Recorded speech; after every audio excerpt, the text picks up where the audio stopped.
So today we're going to talk about what a SURD is and what it does. So I think a lot of you may have seen this come up in maths exams and textbooks or questions, maybe some of you even in your work. Basically, SURDs are required to get the solution of certain complicated quadratic equations. Now, the quadratic equations or any real complicated equations may involve SURDs in math. And basically what SURDs do is they give us a simplified version of squared numbers or cube numbers or even to higher powers.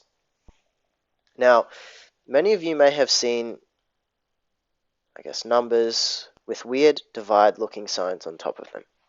So as a kid, I grew up learning how to divide 48 by, say, 12 using this particular expression. Now, this is actually a square root sign. Now, to give an easier example, if we were to have 2 to the power of 2, so 2 squared, that would be equal to 4. And now, if I was to square root 4, it is simply just the value 2. We are trying to go from one place back to square 1. So this is simply just vice versa of each other. Now, if we were to stop there, that wouldn't exactly help because not all mathematics questions involving SURDs are this simple. So first, let's go through some constraints or defining factors of how to determine whether a SURD is real or not. So as you may have discovered, or if you have yet to discover, we're going to go through this now. SURDs have an underlying feature and they must be positive. So let's go through conditions. So definition 1.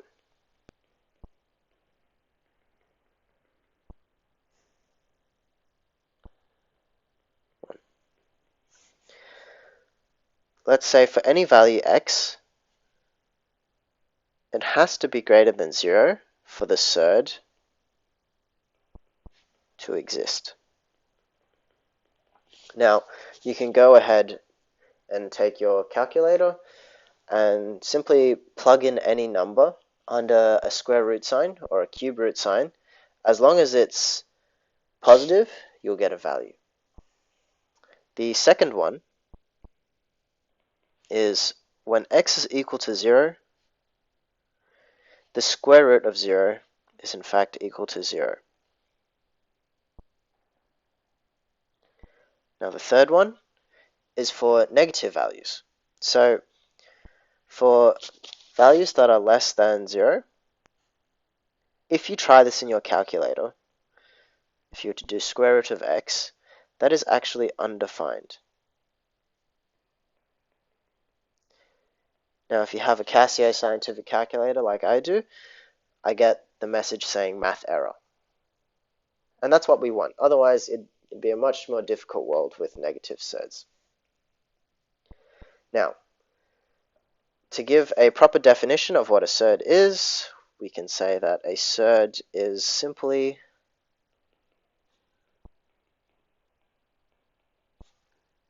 an expression for values involving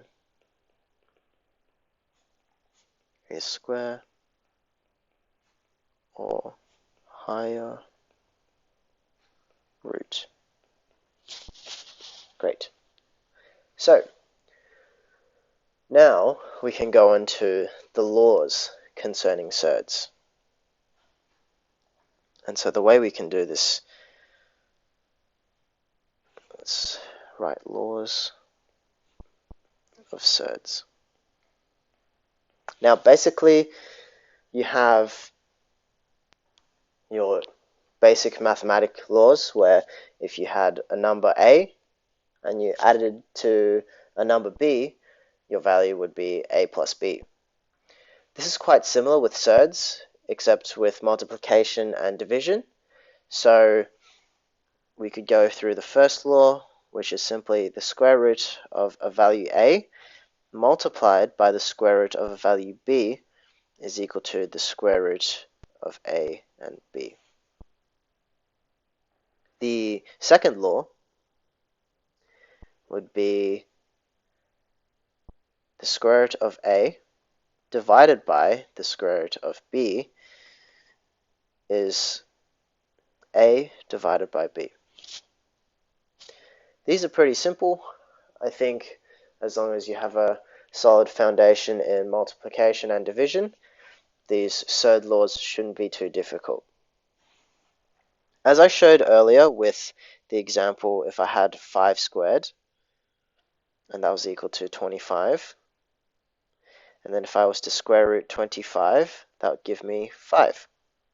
Or another way I could write this would be the square root of 5 squared, and that would be equal to 5. This actually cancels out with the square. As you can see, 5 is equal to 5.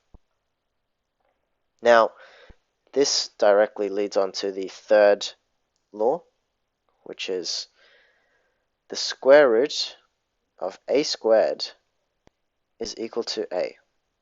So if you're ever confused with this law, simply realize that if you have a square number, or a number which is squared here, followed by the square root sign, you can immediately cancel out the square root and the square number to get your value a. Now, the fourth and final one is if we had a square root within brackets and we squared that value, it is equal to a as well. Now, there is quite a complicated, I guess, history behind SURDs and also the way of explaining all these laws, but to find the easiest method, I suggest that you simply plug in values into the calculator and match them up. So for example, if I was to test the fourth law, I could simply put in a bracket, open bracket, a square root sign, and then I would put 4 underneath the square root. And then I'd close the bracket and I would square it and I would get the value 4.